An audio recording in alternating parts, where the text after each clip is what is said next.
What's up everyone, TJ here. In this video, I'm reviewing the Nidecker Sensor Pro in collaboration with Snowboard Magazine.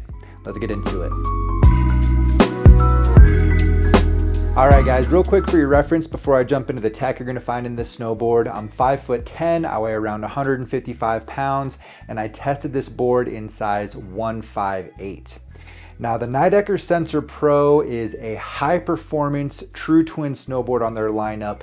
It's written by heavy hitters on their team like Mons Roysland and Craig McMorris.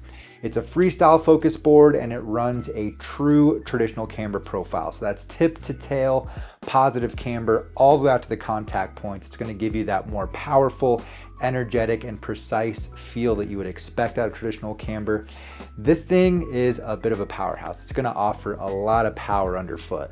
You're also gonna find quite a bit of carbon built into the layup of this snowboard. You're gonna get their Pop Carbon Plus stringers. That's tip to tail carbon stringers, both above and below the core in the layup of the snowboard. So this thing has a lot of carbon in it.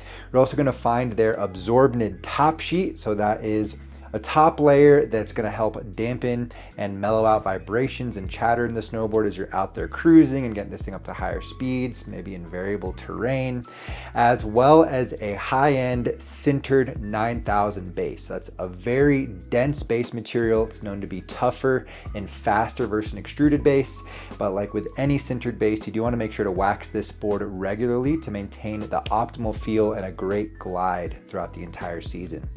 And that's it for a quick tech breakdown. Let's jump into how this snowboard feels out around the resort.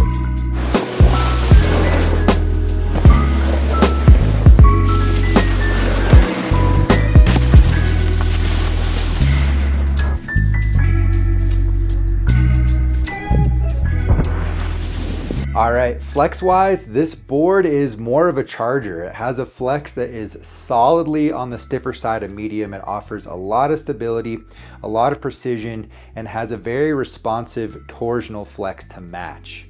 And when it comes to getting flex out of this snowboard, pressing it, doing flat tricks and butters, and those types of things, you are gonna have to work for it. That positive camber, the carbon, the flex are all kind of battling to want to spring the board back to its natural state. So it does have a very energetic, snappy feel to it that does make butters and finding that balance point a little bit more challenging. I think this board is going to be the most fun doing tricks where you're utilizing the energy and the flex and the stiffness to kind of spring you into tricks rather than trying to sit in a press. It does have a lot of precision as well, so that's something to keep in mind as you're trying to slide around on the snow doing these types of tricks. You are gonna wanna be mindful of your edges, make sure you're not clipping up out there, but that is something that I think comes in handy in a lot of other situations, both around the resort and in the terrain park. And when it comes to park laps, I spent a good bit of time in there, both out at Copper here in Colorado and at Mammoth late season. And this is definitely gonna be more of a jump leaning, high performance, high energy snowboard in the terrain park. This is a board that's gonna have your back stepping up to the biggest features, the biggest jumps, and trying to dial in bigger tricks. It's gonna be a board that feels the best and is most at home when you're riding faster and you're in situations where that stability and that energy come in handy. So if you're trying to like hike smaller features, do like techie pressed out jib tricks, mini shred, this is gonna be a lot of board for that. But as you do start to step up, you start to hit bigger jumps, you want that stability, you're trying to ollie onto bigger features, this board's gonna come through with some great pop. It's gonna give you that boost when you need it.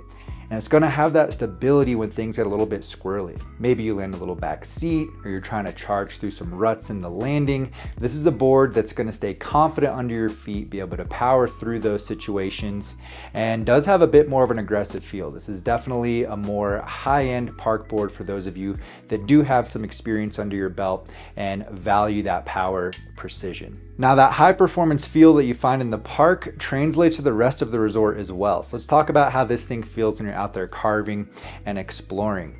At size 158, you're gonna find a 25.4 centimeter waist width, which is pretty average for a park board. It's gonna give you quick edge to edge transitions and a more nimble feel. And you're gonna get a 7.9 meter side cut. So that's a little bit above average for a freestyle snowboard and more conducive to going fast. It's gonna send you into slightly longer, more drawn out carves. Feels great when you're opening things up around the resort, or maybe, you know, on the in-run to a larger jump where you're just pinning it, straight lining into a larger feature.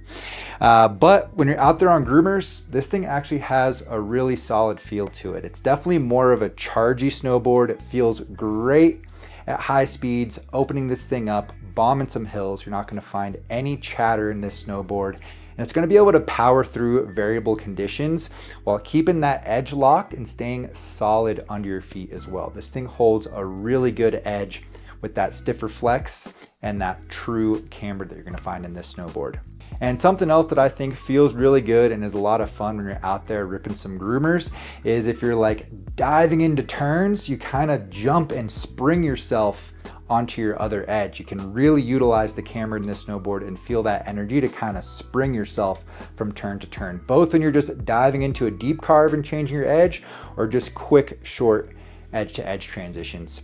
One thing I want to mention is that this board does have a very tall camber to it. I don't think I said that before, but the actual camber bend in this snowboard is very significant. So this thing, just by standing on it, you're already loading quite a bit of tension in the snowboard, has a lot of power to offer, and it holds potential energy and gives it back very well. Something that you can notice for riding freestyle, but also while you're carving. The one thing that might be a bit of a limiting factor for you for carving is that width. It's not going to be the most conducive to very aggressive edge angles. If you are trying to really lay this board over, you want to pay more attention to ankle flexion and try to mitigate that heel and toe drag.